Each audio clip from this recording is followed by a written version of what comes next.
Coming up next on Avid Achievers, I'll be talking to a senior from Meade High School.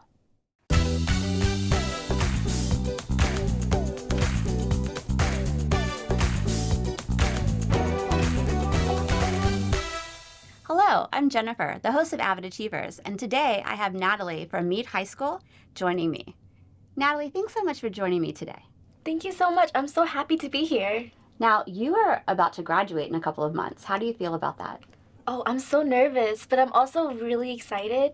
I'm looking forward to my university life and just what's to come. That's awesome. And I understand you're in the AVID program.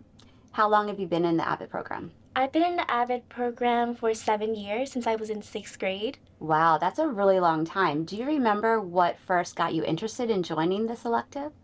Well, I was first interested because I knew my middle school offered this program, and it was all about college readiness, and I'm actually first generation student. So I was really afraid or like just concerned that I wouldn't have someone to support me during like the college application process. So I thought AVID would be a really good way for me to learn all about colleges and like the process and how to apply.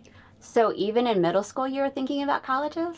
Yes, of course, because for me, my mom, she had a goal of going to college, but she's from a country that's called Laos, and their education is extremely expensive. And so she wasn't able to fulfill her goal of going to university and college. So I've always wanted to achieve her goal for her. So college was something that I was 100% sure about. That's awesome. What do you think have been like the 3 biggest benefits of being an AVID over the last 7 years? Oh my gosh, there's honestly so much. I feel like the 3 biggest benefits for me was it helped me with not only just college readiness, but it really helped me grow as a person. It helped me become more organized and really just goal-oriented. I think one of the biggest things that I'll be doing when I graduate is that I've learned from AVID is our goal setting and like our like weekly logs for goals, because I feel like it's been very beneficial and helpful for me. And do you think that when you go off to college, you'll use some of these AVID strategies to help you be successful academically?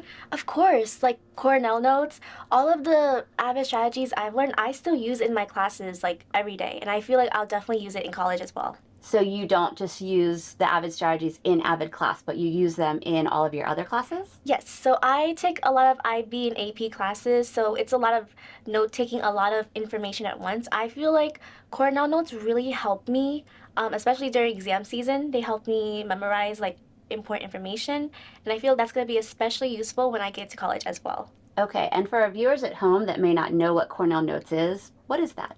So Cornell notes is when you're, let's say, watching a video or listening to your teacher's lecture, you're writing down the notes, but you're also leaving this like side column to ask questions for yourself. So when you're done, you can ask questions based off the information you wrote, and when you're at home, you can just kind of pop quiz yourself a little bit. It helps you regain that memory and helps you remember and retain these information. Okay, so the notes just aren't like while you're listening to the video, while you're listening to the teacher. I know a lot of students, like the teacher will say, okay guys, we're going to take notes today. And they take some notes, they put them in their binder, or they stuff them in their backpack, and then they don't use them at all. So what is beneficial about the Cornell note style that will help you succeed? I think with the Cornell note style, usually when you ask yourself questions and you have certain questions, it helps you remember the information more. Whereas if you're just taking regular notes and you're just stuffing in your binder, you forget. You know, that's not how you retain information. But Cornell notes, asking yourself questions and like engaging yourself, that's how you retain this type of information.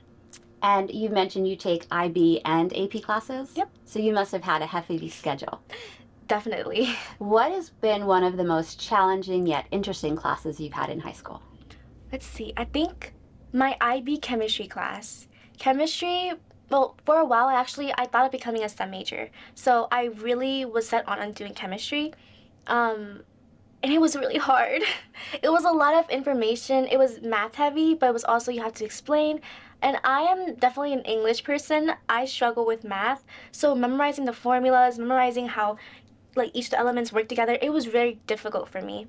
But it was so fun as well because I think it was my teacher and also my classmates, the experiments, I really enjoyed it. And I felt like motivated to challenge myself to learn and to study more, and it became one of my favorite classes.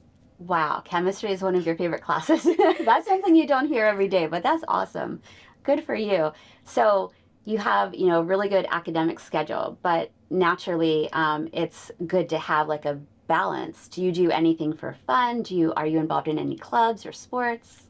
So I'm involved in a lot of extracurriculars. I am in the service learning program. It's a county wide program in ACPS, and I get to collaborate with so many amazing leaders from all over the county.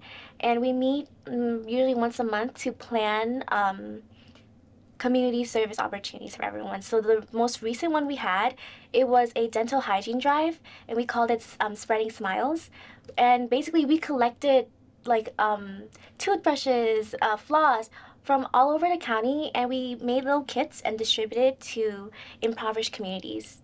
That's great. What made you interested in joining this club? It was actually because of AVID. So my AVID teacher, Miss Sellers, was the one who recommended me to join, I think when I was a sophomore. And the service learning team and the service club and AVID, I feel like they're all really tied together. And so I think being in the environment I was in gave me the opportunity to join. And honestly, it's one of my favorite things that I've ever like done in high school, basically. So have you always been like an outgoing, extroverted person willing to like interact and talk with anybody? So funny story, no. Okay. When I was in middle school and also when I was in freshman year, I honestly struggled a lot with social anxiety, and I was very like to myself introverted. But I think being in the service learning team and being in my service clubs, they really pushed me to become more outgoing and to overcome my fears of speaking in public, because I was able to see and be inspired by so many like great public speakers and leaders in my team that it honestly motivated me to become a better speaker, to take risks, to take chances, to put myself out there.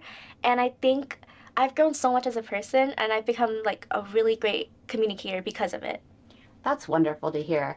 Now, I know AVID does encourage everyone to take part in service learning. So why do you think that is? Like, what is the benefit for you and others to do service learning?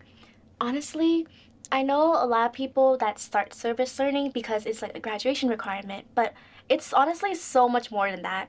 I feel like you truly grow as a person, and you also gain so many new friends. Like you're in an environment where you're surrounded by people who are just so inspiring, and it motivates you to become a better speaker, but also it really opens your eye at like how there's so many different people in the community.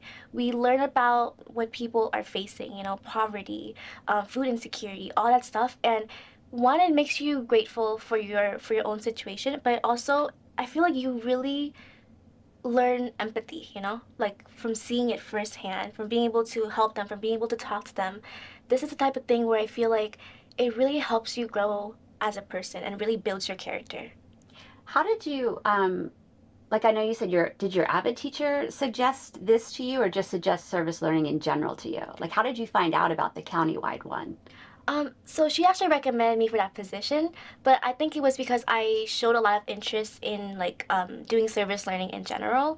Like when there was like volunteering events, I would ask her, "Oh, can I join?" And I think she thought I would be interested for like that type of event. And is this something that all high school students can take part of? Does it go out to the middle schools as well? Or like, how is it organized? So to become one of the leaders, you do have to, there is an interview process, but anyone in high school can sign up, or sometimes they get recommended by, their teachers. But the countywide service event that we host is open for anybody, high school, middle school. I bring a lot of my friends to the countywide events, and we all have like a lot of fun. How is it advertised for other people to know what you're doing and to take part of it if they would like to? We have an Instagram page. We Okay. have the service learning Instagram page, and I think recently we actually hit 1,000 followers, so yay. Nice. And we post a lot of pictures of what we're doing. We advertise it. We also, we have different committees, right? We have an outreach and advocacy committee where we make like Canva posts, Instagram posts that we print and put around our school to advocate for different causes and different events. And I also use my personal Instagram page to, share these type of events as well. Okay. So what are your plans after graduation? So my plan is, of course, to go to university. I haven't exactly committed to any universities yet, but I do have my options open. I have like some schools, and I'm planning on either. Okay, this is like very different, but I'm planning on either pursuing marketing, business, or straight up chemistry. Okay, it's two very different ones. Very different, but I feel like that's kind of the person I am. I'm like, my interests are honestly so vast. Like, I'm interested in like everything. I love English, math. Like, I just love learning. Well, I know some people who have gone to school for 5 years and had a double major.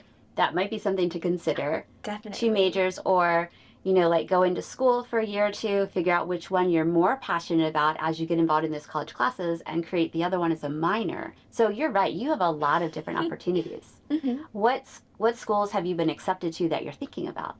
Okay, so I've got accepted to all the state schools that I've applied to. So University of Maryland College Park, UMBC Towson.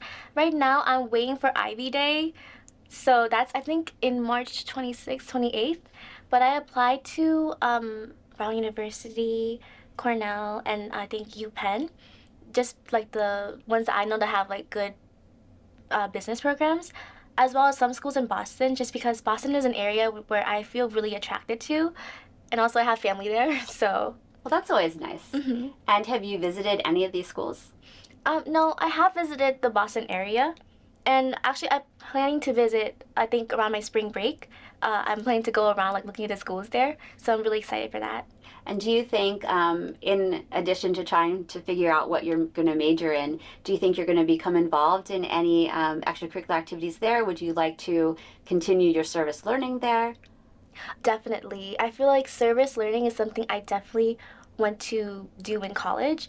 Actually, I went to, there was this open house at UMD, College Park, and we talked a lot about, we also had a field trip there for my SSL team, and we talked about, I think it was Do Good. Mm-hmm. It was their community service program that they had at the school.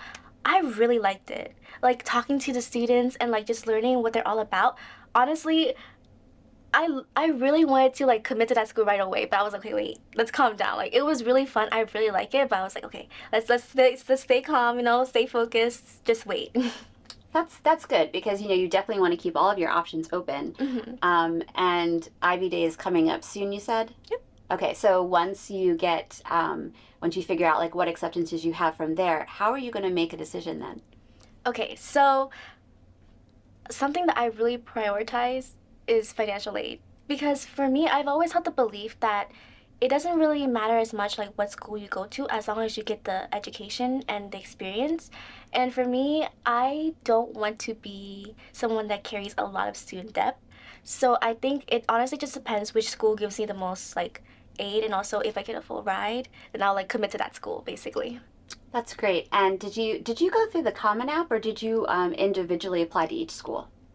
So I actually got accepted to this college match scholarship opportunity called QuestBridge. Okay. And so QuestBridge allows me to basically apply to a variety of different schools that they're connected with, and that does include Ivy Leagues and other top schools.